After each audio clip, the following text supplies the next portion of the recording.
Mayor साहब, तो ये सुबह ही कल वफाकी वज़रा ने जो है साबका वफाकी वज़रा ने प्रेस कॉन्फ्रेंस की है और कराची शहर का विज़िट किया। किसी मज़ार पे जाना था उन्हें, तो उन्होंने कहा कि कराची खंडरात में तब्दील हुआ है इस वक्त, और इतनी बदहाली, मिसाली बदहाली है, इससे पहले कभी नहीं थी।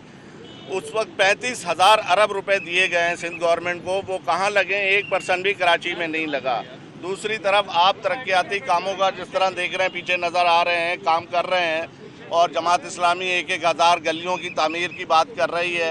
MQM 50 अरब रुपए वफाक से मिले हैं, उसके बात कर रही है। तो ये लोगों को तरक्की नज़र नहीं आ रही है, तो ये कागज़ों में तरक्की है क्या? असल सूरत हाल क्या है? ये बाहर से आके जो अचानक जो है उन्होंने ये इतना जो है कराची के बारे में राय दी है, तो आपकी मेहनत पे तो पानी फेर रहे हैं वो। अच्छा, बड़ा एक अनफॉर्चुनेट फिनोमेना है हमारे मुल्क में, जब बंदा हुकूमत में होता है तो कराची आता नहीं है, और जब हुकूमत में नहीं होता, ऑपोजिशन में होता है, तो कराची आता है, प्रेस कॉन्फ्रेंस करता है।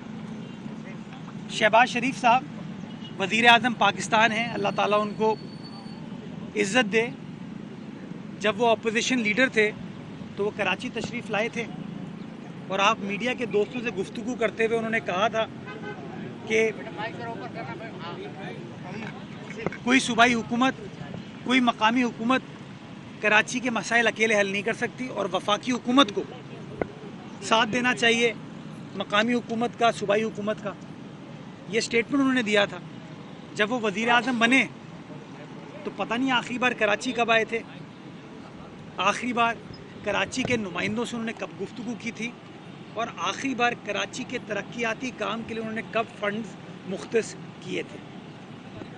जो वफाकी वज़रा आए, मैं एहतराम के साथ, मोहम्मद अली दुरानी साहब थे, उनको आपने 2008 के बाद कभी देखा, जब परवेज़ मुशर्रफ साहब का दौर ख़त्म हुआ?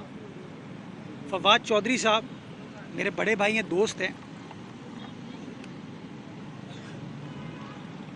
वफाकी वजारत से हटने के बाद बड़े अरसे तक आपने उनको देखा, उनके साथ आमिर कियानी साहब आए हुए थे, इमरान इस्माइल साहब मौजूद थे। इमरान खान साहब ने 162 अरब रुपए का वादा किया, फिर 1100 अरब रुपए का वादा किया, कुछ भी नहीं हुआ। तो मेरा मानना ये, हमारे जो सहाफ़ी दोस्त, क्योंकि मुझसे अगर गुफ्तगू करेंगे तो मैं तो जवाब दूंगा उनको, बताऊंगा उनको। मैं आप सहाफ़ी दोस्तों से चाहता हूँ, जब आपके सामने वो लंबी लंबी छोड़े ना, तो आप लोगों को काउंटर सवाल तो पूछना चाहिए ना कि फवाद चौधरी साहब, आप जब वफाकी वज़ीर थे तो आपके वज़ीर आज़म ने 162 अरब रुपए या 1100 अरब रुपए का वादा किया, वो कहाँ गए? वो खर्च कर लिया आपने। जब वादे वफा नहीं कर सकते हो तो वादे करते क्यों हो? तीसरी चीज़ देखिए, हम अपने काम पर चल रहे हैं। जो लोग कहते हैं शहर में काम नहीं हो रहा, तो क्या शाहराह भुट्टो आपके घर के अंदर बनी है? कोरंगी कॉजवे का ब्रिज क्या ताहिर भाई के घर में बना है? ताज हैदर साहब के नाम से ब्रिज काजी साहब के घर में बना है। EPZA पर ब्रिज फरीद भाई के घर में बना है। अभी अजीमपुरा पे फ्लाईओवर क्या सुलेमान के घर पे बन रहा है? बदकिस्मती के साथ मैं ओपनली कराची वालों के सामने ये मुकदमा रखना चाहता हूँ कि जितने भी अफराद हैं ना, मुझे इनका इंटरेस्ट कराची शहर से नज़र नहीं आता। ऑपोजिशन में आएंगे, बात करेंगे, आप लोग जाते हैं, इज़्ज़त भी देते हैं, लेकिन इनसे पूछें, बाबा जब हुकूमत में होते हो तब क्या होता है?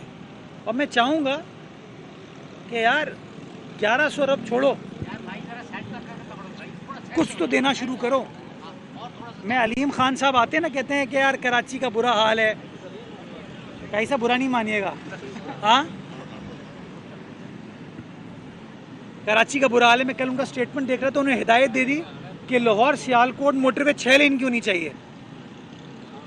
हाँ, क्या वफाकी वजीर लाहौर के हैं वो? क्या वफाकी वजीर सियालकोट के हैं वो? हैदराबाद सक्खर मोटरवे पता नहीं कब बनने जा रही है। कराची हैदराबाद मोटरवे का क्या हाल है? लियारी एक्सप्रेसवे पे आज तक ये लोग हेवी ट्रैफिक इन्होंने चलने नहीं दी।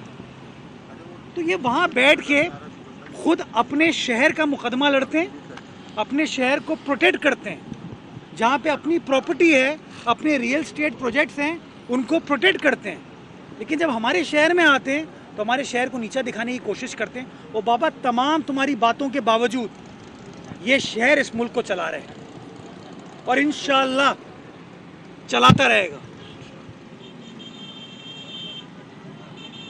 लाहौर से, सियालकोट से, मुल्तान से, गुजरावाला से पाकिस्तान का 60% रेवेन्यू इकट्ठा नहीं हो रहा।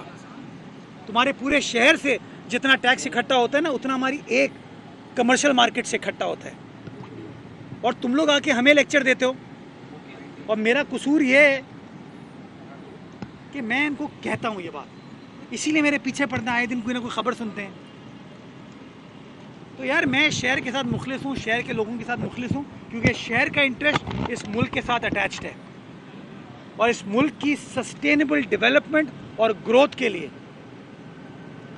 ये नहीं हो सकता कि वफाकी हुकूमत पूरे मुल्क का तो सोचे, जब पूरा मुल्क छोड़ें चंद शहरों का तो सोचे, लेकिन वो शहर जो इस मुल्क को चलाता है उसका ना सोचे। ये सवाल छोड़ के जा रहा हूँ। Thank you. उनसे पूछ लीजिएगा अगर वो आपको कहीं मिल जाएं।